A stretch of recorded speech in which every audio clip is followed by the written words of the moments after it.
저는 손주가 없기 때문에 잘 못 느끼지만 그래도 이번 기회에 우리 아이들이 너무너무 좋고 기쁘고 감사해요. 하나님 주신 축복입니다. 우리 교회 주신 축복입니다. 여러분의 자녀들의 손주들입니다. 위에서 기도해 주시기 바랍니다.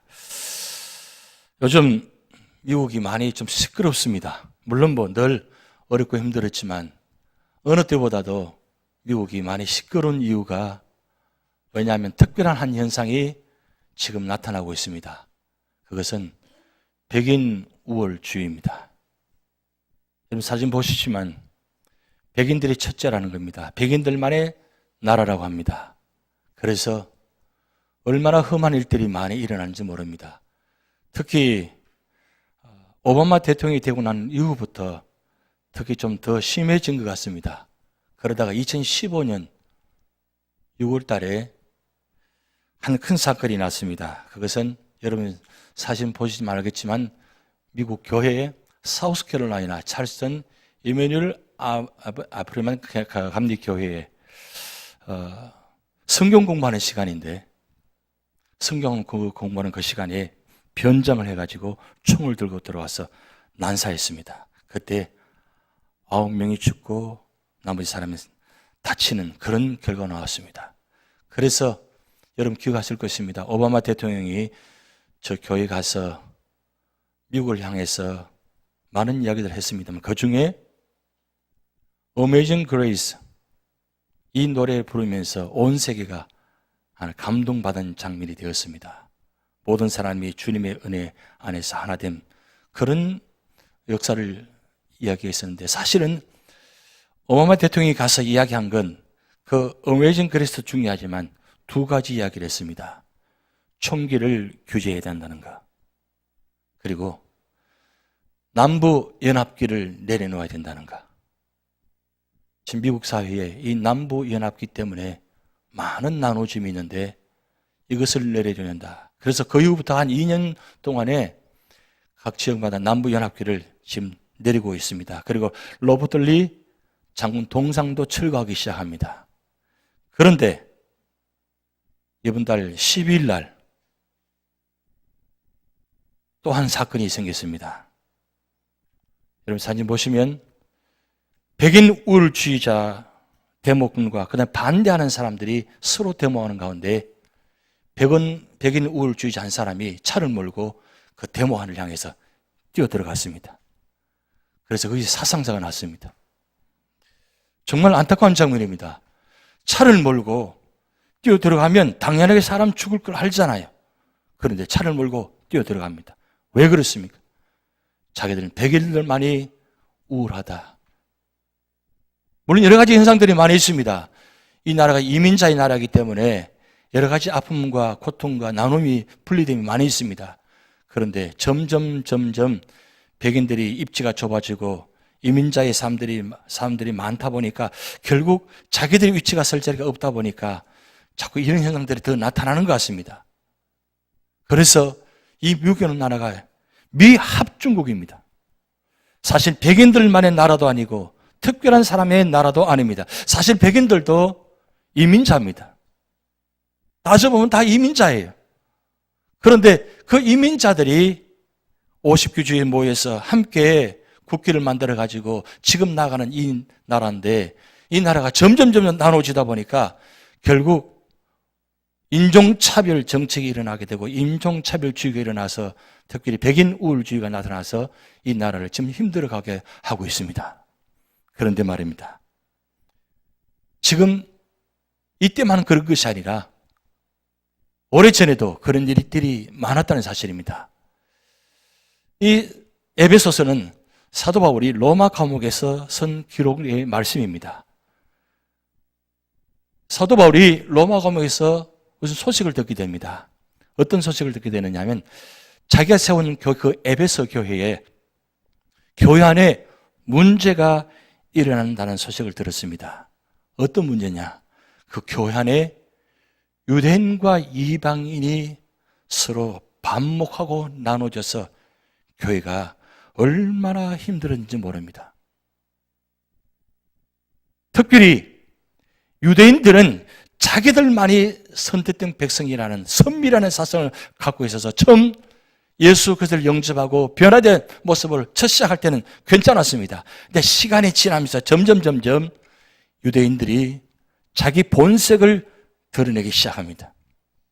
그래서 교회 안에서 서로 간의 사랑과 믿음과 소망 안에서 하나됨으로 서로 연합해서 함께 세워져 나가야 되는데 이 유대인들의 사상 때문에 교회 안에 엄청난 문제가 일어나기 시작합니다. 그래서 사도 바울은 이 에베소 교회에 이 에베소서를 기록해가지고 말씀을 전달합니다. 본론은 그렇습니다. 어제 지난주에 말씀드렸던 에베소서 2장 1절에서 10절 말씀은 우리가 아주 구원의 말씀을 들었습니다. 허물과 죄로 말미암아 죽었던 우리를 살렸다는 엄청난 충격적인 말씀을 들었습니다. 그 말씀은 누구냐면 사실은 유대인들 대상으로 한 말씀입니다. 유대인들 너희도 허물과 죄로 말미암아 죽었던 사람들이다. 그런 죽었던 사람을 예수 그리스도 이 땅에 오셔서 십자가에 죽으시고 그 십자가에 죽으신 사건을 통해서 하나님 모든 죄를 용서하시고 그리고 십자가에 죽으실 때 함께 죽게 만드시고 예수님 부활하실 때 함께 부활하게 하시고 예수님 성천하실 때 함께 성천하게 하시고 예수님 하나님 우편에 앉으실 때 같이 함께 하셨다. 그래서 이 모든 것은 하나님의 선물이라고 말씀드렸습니다. 그건 유대인들의 말씀입니다.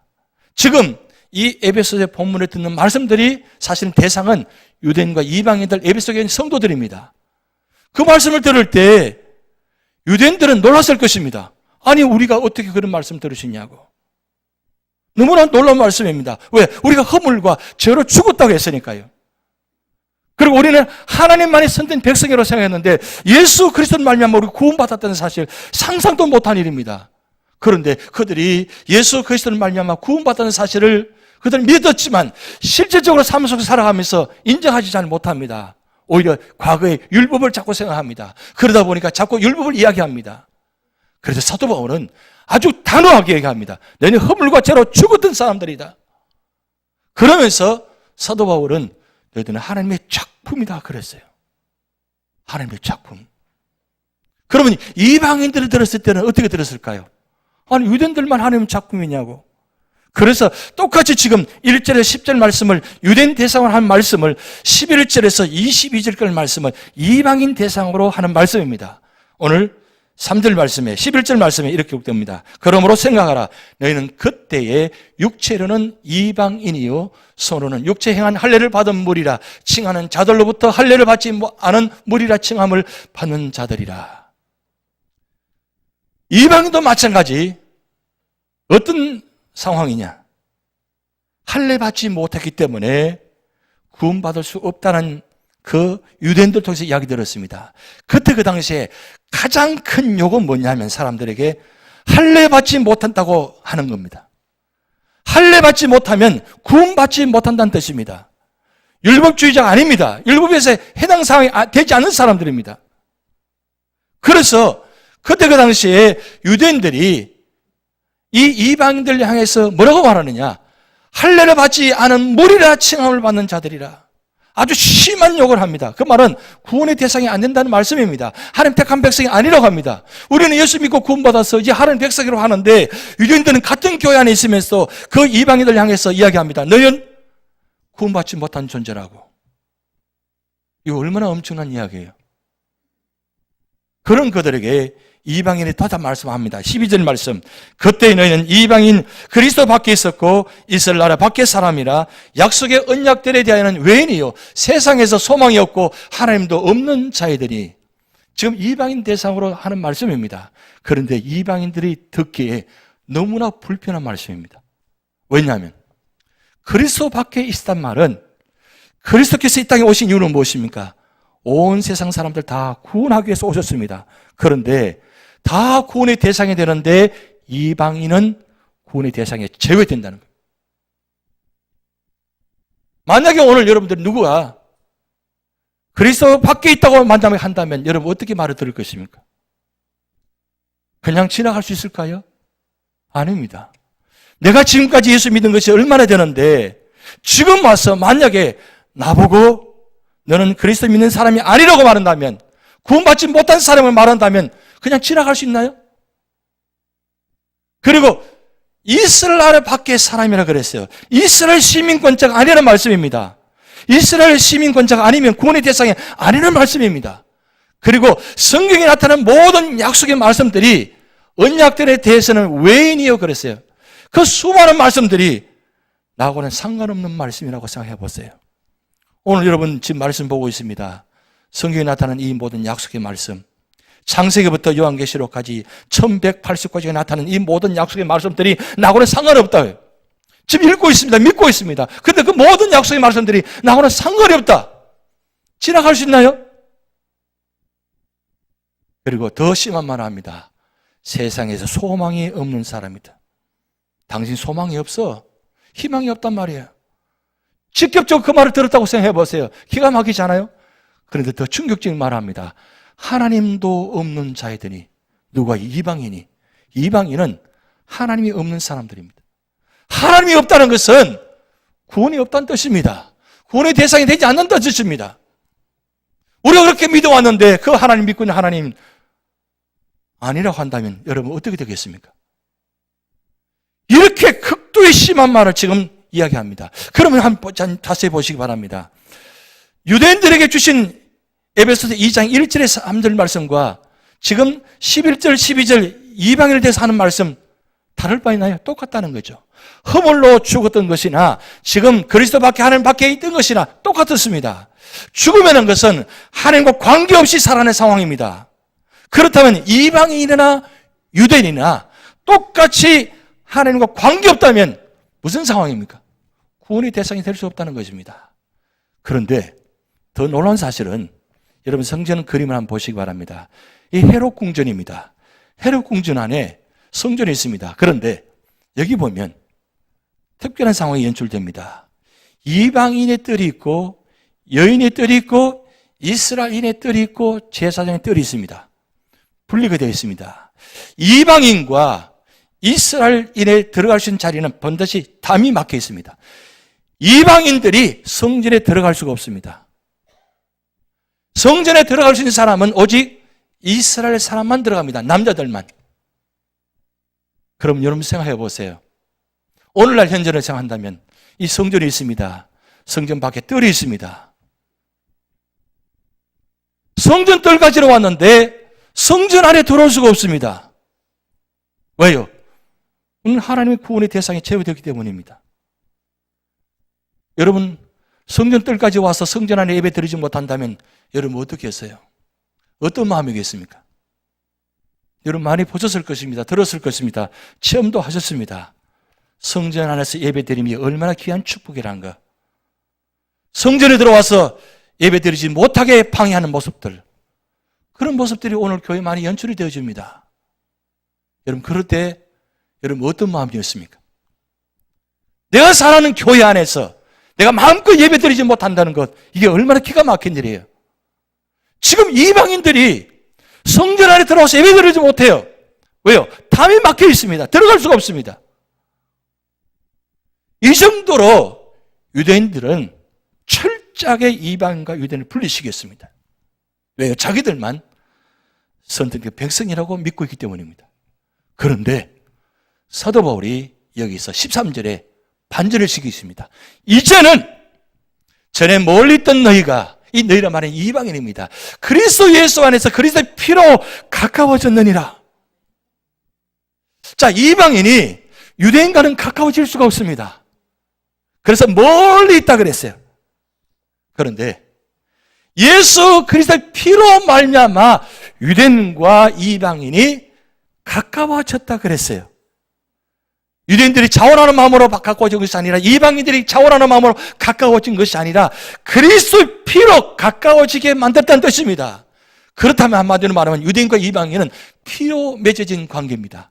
피가 아니면 이 관계에 맺어질 수가 없습니다. 예수님께서 양손과 양발에 그리고 옆구리에 피를 흘리셨습니다.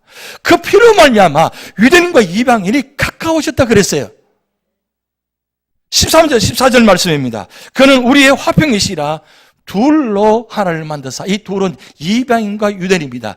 이방과 유대인이 반복하게 나눠지는데 예수 그리스도를 말미암아 그 화평이신 예수를 통해서 원수된 것 중간에 막힌 담을 자기 육체로 하셨다 그랬어요. 여러분, 예수님께서 십자가상에 달려 돌아가신 그 운명하는 그 순간에 성전에 지성소와 성소 사이의 휘장이 위에서부터 아래로 갈라졌습니다. 찢어졌습니다. 그래서 하나가 되게 만들었습니다. 하나님과 우리가 관계가 하나 되어지고 우리와 이웃과의 관계가 하나 되어졌습니다. 이건 누가 만드셨느냐? 바로 예수님께서 자기 몸을, 육체를 가지고 하셨다는 말이에요. 하셨다는 말은 못에 박히고 피를 흘리셨다는 뜻입니다. 자기 자신을 흘러내셨다는 거죠. 그리고 15절 말씀입니다. 법조문으로 계명된 율법을 피하셨으니 이는 이 둘로 자기 안에서 한 세 사람을 지어 화평하게 하시고, 여기 법조문으로 된 계명의 율법이 뭐냐면 유대인만 선택된 백성이라는 율법입니다. 이걸 다 허무셨다는 겁니다. 원래 율법은 그런 의미가 아닙니다. 예수는 율법을 피하러 오신 것이 아니라 완성하러 오셨습니다. 그런데 유대인들이 이 율법 말씀을 잘못 해석해가지고 잘못 율법을 해석해서 잘못 시행했기 때문에 문제가 됐다는 거죠. 그 잘못된 것을 예수님께서는 자기 몸으로 흘러내시면서까지 화평의 관계로 만드셨다는 것입니다. 16절, 또 십자가로 이 둘을 한 몸으로 하나님과 화목하게 하려 하심이라. 원수된 것을 십자가로 소멸하시고. 여러분, 13절 말씀부터 계속되는 말씀은 똑같은 말씀입니다. 한 말씀입니다. 한 말씀을 계속 바꿔서 지금 말씀하고 있습니다. 한마디로 말하면 우리가 하나 된 건 바로 예수 그리스도 십자가로 말미암아 둘이 하나가 됐다는 뜻입니다. 17절, 또 오셔서 먼 데 있는 너에게, 이방인입니다, 평안을 전하시고 가까운 데 있는 자들에게, 바로 유대인입니다, 평안을 전하셨으니 유대인들이나 이방인들이나 다 평안의 소식을 전하셨습니다. 그래서 이 말씀은 이사야 57장 19절의 말씀을 인용한 말씀입니다. 입술의 열매를 창조하는 자 여호와가 말하노라. 먼 데 있는 자에게든지 가까운 있는 자에게든지 평강이 있을지어다, 평강이 있을지어다 내가 그를 고치리라 하셨느니라. 오직 예수님만이 이 모든 문제를 고치신다는 겁니다. 왜 이렇게 하신 것입니까? 왜 이렇게까지 하셔야 되는 것입니까? 오늘 18절 말씀 우리 다 같이 있습니다. 이는 그로 말미암아 우리 둘이 한 성령 안에서 아버지께 나아감을 얻게 하려 하심이라. 아멘이십니까? 전에는, 그때는 우리는 어떤 사람이었습니까? 허물로 죽었던 사람들입니다. 그런데 예수 그리스도를 말미암아 우리가, 예수 그리스도의 피로 말미암아 우리가 구원받았습니다. 왜 구원받게 하시느냐? 한 가지입니다. 하나님 아버지께 나아감을 얻게 하려고. 왜 하나님 아버지께 나아가야 됩니까? 하나님께 나아가야만 구원이 있기 때문입니다. 여러분을 구원하시기 위해서, 이방인과 유대인을 구원하시기 위해서 자기 자신을 하나로 만드셨다는 사실이에요. 우리 한국에 선교사님들이 많이 찾아오시는데, 미국에 있는 이 존 헤럴이라는 선교사님이 1850년에 한국을 방문했습니다. 북장로교 소속의 선교사님입니다. 이 선교사님이 참 어렵고 어려운 그 조선의 척박한 땅에, 그때 그 당시에 알렌 선교사, 언더우드 선교사 같이 활동한 선교사님입니다. 젊은 나이에 이 한국에 들어와서 병원을 세우고 병원과 함께 와격을 하면서 밤에는 성경을 기록하고 번역하고 이런 일들을 아주 감당 많이 했습니다. 그런데 이분이 그 질병 가운데서 갑자기 얻게 돼서 33살에 순교하게 됩니다. 순교하게 되는데, 이분으로 인해 가지고, 여러분 한국에 양화진이라는 곳이 있습니다. 양화진 가면 선교사 묘지가 있습니다. 선교사 묘지가 출발은 사실은 이 존 헤럴라는 선교사님 때문에 시작된 겁니다. 그 선교사님 묘지에 가면 묘비가 있는데, 그 묘비에 여러분 글자가 잘 안 보이지만 글자를 좀 앞에 그렇게 기록해 놓았습니다. 그 비석의 제일 아랫줄에 이렇게 기록해 놓았습니다. 하나님의 아들이 나를 사랑하시고 나를 위하여 자신을 주셨다. 하나님의 아들이 나를 사랑하시고 나를 위해 자신을 주셨다. 왜 이 말이 여기 기록되어 있냐면, 내가 이 조선 땅에 와서 내가 이렇게 할 수 있는 것은 내가 예수님을 말미암아 내가 사랑을 받았기 때문이다. 그 사랑을 받았기 때문에 그 사랑에 감격해서 너무 기뻐서 이 받은 사랑을 혼자만 누릴 수 없기에 이 사랑을 조선 땅에 가서 알지도 못하는 사람, 한 번도 만나보지 못한 사람, 이 조선 땅에도 하나님을 사랑하는 사람들이다. 하나님은 나만 사랑하는 것이 아니라 조선 사람들도 사랑하신다. 그래서 조선 땅에 들어가서 그의 젊은 생애를 바쳐서 33살에 예수님께서 순교하듯이 자기 자신도 그 나이에 순교당하는 것입니다. 그러면서도 마지막까지 내가 받은 사랑은 너무 귀하고 내가 이 조선 땅에 와서 베푸는 사랑은 너무나 부족한 것이다. 그렇게 마지막까지 고백하면서 순교했다는 사실입니다. 여러분, 유대인이나 이방인이나 다 똑같이 사랑받는 존재들입니다. 예수님께서 이 땅에 오셔서 사랑을 베푸신 것은 유대인만 사랑하신 것이 아니라 이방인만 사랑한 것이 아니라 모든 사람을 사랑한 것입니다. 그런데 이렇게 사랑받은 사람들이 교회 안에 모여가지고 유대인과 이방인이 나눠져 있습니다. 같이 예배를 드리고 있습니다. 같이 찬송을 부르고 있습니다. 그런데 나눠져 있습니다. 마음이 나눠져 있습니다. 담이 있습니다. 이게 무슨 조합입니까? 무슨 현상이에요? 사도 바울이 이 말씀을 하면서 19절 말씀에 그러므로 이제부터 너희는 외인도 아니요 나거든 아니요 오직 성도들과 동일한 시민이요 하나님의 권속이라 그랬습니다. 이제 그러므로 이제부터는 이방인도 외인이 아니라는 거죠. 왜요? 약속에서 외인당하고 하나님 나라에서 외인당한 사람들입니다. 그런데 그런 그들도 이제는 나그네가 아니라는 거죠. 오직 성도들과 동일한 시민이다. 이 성도 동일한 시민이라는 것은 유대인과 이방인도 똑같이 하나님 앞에서 성도라는 겁니다. 동일한 시민이라는 겁니다. 그리고 하나님의 권속이라는 말은 하나님의 가족이라는 뜻입니다. 이제는 예수 그리스도 안에서 한 가족이라 그랬어요. 로마서 8장 29절 30절 말씀 보면 예수님이 우리의 맏아들 되셨다고 기록해 놓았습니다. 그래서 예수님이 맏아들이 되시기 때문에 우리가 예수 믿으면 우리는 누구예요? 우리 예수님이 동생이에요. 그래서 어떤 분들은 예수님은 오빠 그래요. 형님이라 그래요. 물론 영적인 이야기입니다. 그런데 중요한 건 그 맏아들 되신 예수님께서 우리를 구원하시기 위해서 당신 자신을 내어놓으셔서 우리를 다 모든 사람들이 같은 성도 한 가족으로 만드셨다는 말씀이에요. 20절 말씀입니다. 너희는 사도들과 선지자들 터위에 세우심 입은 자다라. 그리스도 예수께서 친히 모퉁이 돌이 되셨느니라. 사도들이 전하고 선지자들이 전한 이 모든 말씀 위에 세워졌다는 말씀입니다. 근데 중요한 건 예수님이 친히 모퉁이 돌이 되셨다는 것은 이 말씀은 구약의 말씀을 인용한 말씀입니다. 이사야 28장 16절 말씀에 그러므로 주 여호와께서 이같이 이르시되 보라 내가 한 돌을 시온에 두어 기초를 삼았노니 곧 시험한 돌이요 귀하고 경건 기초돌이라. 그것을 믿는 이는 다급하게 되지 아니하리로다. 다급하게 되지 아니하리로다. 급하게 어떤 현상이 나타나는 뜻입니다. 하나님이 책임져 주시는 뜻입니다. 거기서 끝나지 않고 118편 22절에 건축자가 버린 돌이 집 모퉁이의 머릿돌이 되었나니. 여러분 집의 가장 중요한 돌은 머릿돌입니다. 이 머릿돌을 중심해서 집이 다 완성이 되고 연결되어 있습니다. 그래서 사도 바울은 21절에 그 안에서 건물마다 서로 연결해 주 안에서 성전이 되어가고 22절 너희도 성령 안에서 하나님이 거하실 처소가 되기 위하여 그리스도 예수 안에서 함께 지어져 가느니라. 우리를 성전으로 하겠습니다. 그럼 함께 성전을 세워간다는 뜻입니다. 우리 힘으로는 되지 않습니다. 예수 그리스도의 힘으로 말미암아 되어져 갑니다. 그래서 우리 모든 사람들은 다 함께 성전 안에서 같이 지어져 가는 것입니다. 캘리포니아에 가면 레드우드 국립공원이 있습니다. 특별한 건 이 레드우드 공원, 국립공원에 레드우드라는 나무가 있는데 세상에서 가장 키 큰 나무가 이 레드우드 나무인데 여기에 다 자란다는 겁니다. 그런데 여러분 보시는 그 사진에 앞에 표만 있는데 저 나무가 1,500년 된 나무입니다. 네, 둘레가 얼마나 큰지 한 6명 사람이 둘러서서 잡아야만 될 수 있는 큰 나무입니다.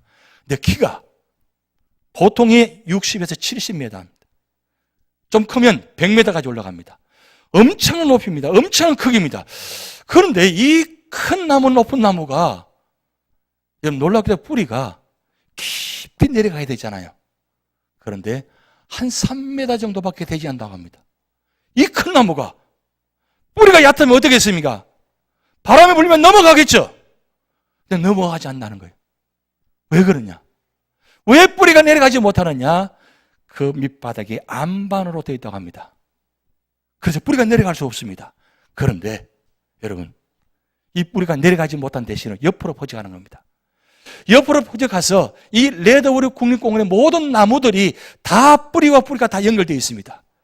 그래서 뿌리와 뿌리가 같이 연결되어 있기 때문에 어떤 비바람이 불어도 넘어가지 않습니다. 왜? 뿌리와 뿌리가 서로 잡고 있기 때문입니다. 저는 이 레드우드 나무를 보면서 우리 교회가 이름을 레드우드 교회로 지었으면 좋겠다. 그런 생각했어요.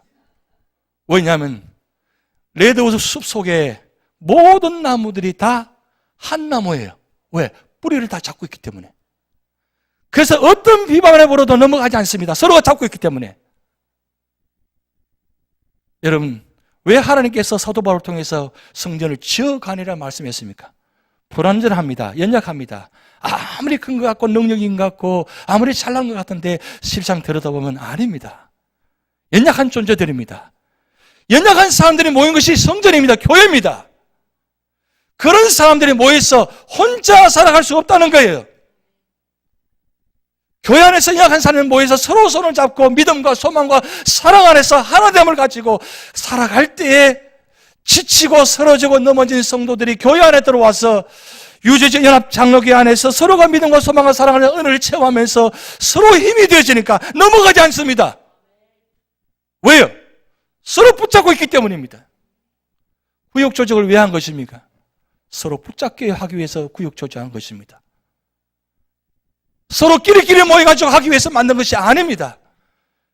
8개, 9개, 10개 나무가 같이 모여서 서로 손을 잡고 뿌리를 잡혀서 어떤 역경이 다가온다 할지라도 서로 힘을 합해서 기도하면서 말씀 안에서 찬양하면서 예배드리면서 이겨나간다 할 수 있다는 것입니다.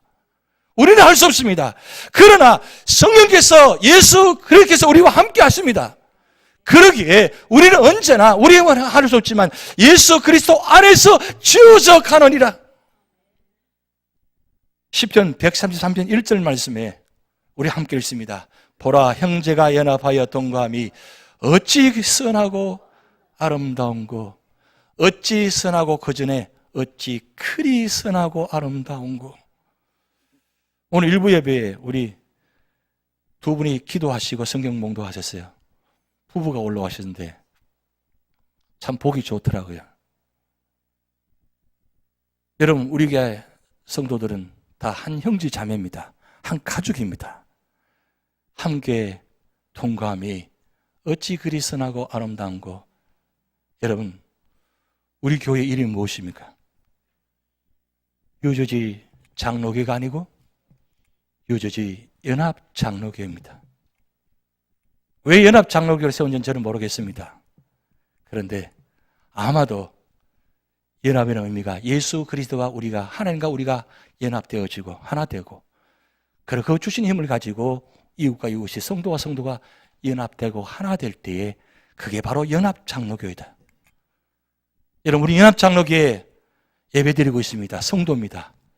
연합장로교의 성도이면서 연합을 싫어한다면 어떻게 되는 거예요? 분리된다면 어떻게 되겠어요? 안 되잖아요. 하나님께서 이 마지막 뉴저지에 연합장로교를 세웠는데 누구든지 이름을 지을 수가 없습니다. 왜냐하면 이미 우리가 지었기 때문에. 그렇다면 이 뉴저지에, 아니 온 세계에 뉴저지 연합장로교회는 정말 하나님과의 관계에 연합된 것 최고다. 성도와 성도 간의 연합은 최고다. 보라 그랬어요.